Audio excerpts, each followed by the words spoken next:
வாங்கங்க கீரை வகைகள்லேயே அதிக இரும்பு சத்து நிறைந்த முருங்கைக்கீரை வச்சு தான் இன்னைக்கு ஒரு ரெசிபி பார்க்க போகிறோம். சூப்பராக முருங்கைக்கீரையும் பருப்பும் போட்டு குழம்பு மாதிரி நம்ம பண்ண போகிறோம். மற்ற கீரை குழம்பு டேஸ்ட்டை விட இந்த முருங்கைக்கீரை பருப்பு குழம்பு ரொம்ப ருசியாக இருந்துச்சு. ஒரு கிண்ண அளவுக்கு முருங்கைக்கீரை எடுத்துக்கோங்க. எனக்கு எங்கள் அத்தையே கைப்பாத்தி தந்துட்டாங்க. வேலை மிச்சம். இப்போ இதை ஒரு 2-3 தடவை க்ளீன் பண்ணிட்டு வந்துக்கலாம். இப்போ ஒரு வடைச்சட்டியில் எண்ணெய் ஊற்றிக்கலாம். எண்ணெய் காயவும் நம்ம இங்கே க்ளீன் பண்ணி வச்சுருக்கோம்ல அந்த முருங்கைக்கீரையை தண்ணி இல்லாமல் சேர்த்துக்கோங்க.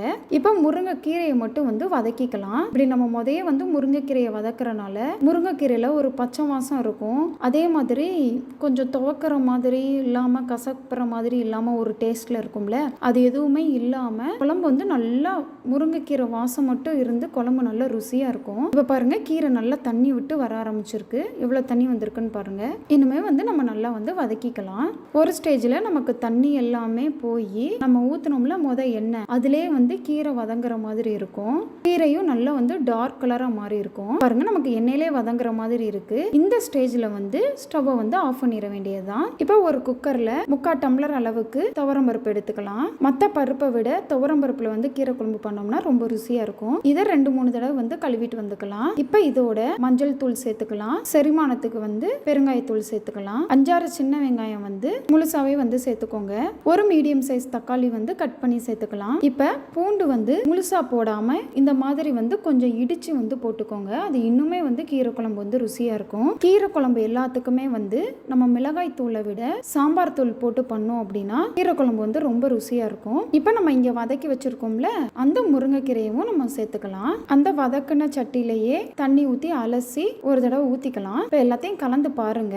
உங்களுக்கு தண்ணி தேவைப்பட்டுச்சுன்னா அதுக்கடுத்து திருப்பி கொஞ்சம் ஊத்திக்கோங்க. என்ன தேவைப்பட்டுச்சு ஊத்திக்கிட்டேன். இப்ப குழம்புக்கு தேவையான உப்பு சேர்த்துக்கலாம். அவ்வளவுதாங்க. குக்கரை க்ளோஸ் பண்ணி ஒரு 5-6 விசில் கிட்டக்க விட வேண்டியதுதான். இப்ப விசில் எடுத்துட்டு பாத்தீங்க அப்படின்னா நமக்கு பாருங்க தண்ணி கரெக்டா இருந்திருக்கு. பருப்பு நமக்கு நல்லா மலர்ந்து வெந்து வந்துருச்சு. கீரை நம்ம ஏற்கனவே வதக்கி இருக்கோம், அதனால கண்டிப்பா வெந்திருக்கும். இப்ப ஒரு மத்து எடுத்து கடைய ஆரம்பிச்சுக்கிட வேண்டியதுதான். கீரை எல்லாமே இப்படி முழுசா விடாம அந்த கீரையை கடைஞ்சாதான் கீரை குழம்பு ரொம்ப ரொம்ப டேஸ்டா இருக்கும். நீங்க இந்த கடையிற மத்து இல்லைன்னா ஸ்மாஷர் வச்சு கூட கடைஞ்சுக்கோங்க. இந்த ஸ்டேஜ்ல உப்பு உரப்பு எதுவும் கம்மியா இருந்துச்சுன்னா கூட சேர்த்துக்கலாம். நம்ம நல்லா கீரையை வதக்கி போட்டனால நமக்கு அந்த கீரையோட அந்த பச்சை வாசமும் இருக்காது. அந்த கொஞ்சம் துவக்கிற மாதிரி இருக்கும்ல அதுவுமே இருக்காது. ரொம்ப குழம்பு ருசியா இருக்கும். இப்போ அவ்வளவுதான், சூப்பரா கடைஞ்சாச்சு. நமக்கு பாருங்க குழம்பு கலரே நல்லா கடையவும் நல்ல கிரீனும் எல்லோவும் கலந்த கலர்ல சூப்பரா இருக்கும். இப்போ குழம்பு தாளிச்சு விட போயிடலாம். ஒரு வடைச்சட்டியில எண்ணெய் ஊத்திக்கலாம். எண்ணெய் காயவும் கடுகு போட்டுக்கலாம்.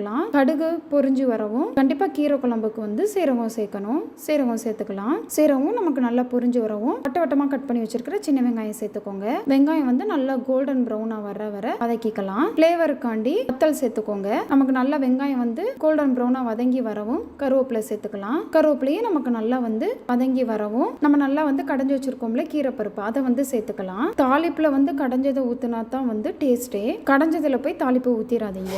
இப்ப அந்த குக்கர்ல தண்ணி ஊத்தி அலசி இதுல ஊத்திக்கலாம். ஏற்கனவே நீங்க கடைஞ்சதுக்கு அப்புறம் பருப்பு நல்ல தண்ணியா இருந்துச்சு அப்படின்னா நீங்க தண்ணி ஊத்த வேணாம். எனக்கு ரொம்ப கெட்டியா இருந்தனால நான் தண்ணி சேர்த்துக்கிட்டேன். அதனால உங்களுக்கு குழம்பு எவ்வளவு அடர்த்தியா இருக்குங்கிறத பொறுத்து தண்ணி சேர்த்துக்கோங்க. இப்ப நல்லா ஒரு 2-3 நிமிஷம் கொதிக்கட்டும். ஏன்னா நம்ம தண்ணி வேற ஊத்தி இருக்கோம். அதனால கொஞ்சம் கொதி வரவும் ஸ்டவ் ஆஃப் பண்ணிக்கலாம். அவ்வளவுதாங்க. சூப்பரா வீடே மணக்கிற அளவுக்கு முருங்கை பருப்பு கடையல் சூப்பரா ரெடி ஆயிருச்சு. கடையல்னு சொல்லலாம், குழம்புன்னு சொல்லலாம். ரொம்ப ரொம்ப டேஸ்டா இருந்துச்சு. கண்டிப்பா ஒரு தடவை ட்ரை பண்ணி பாருங்க.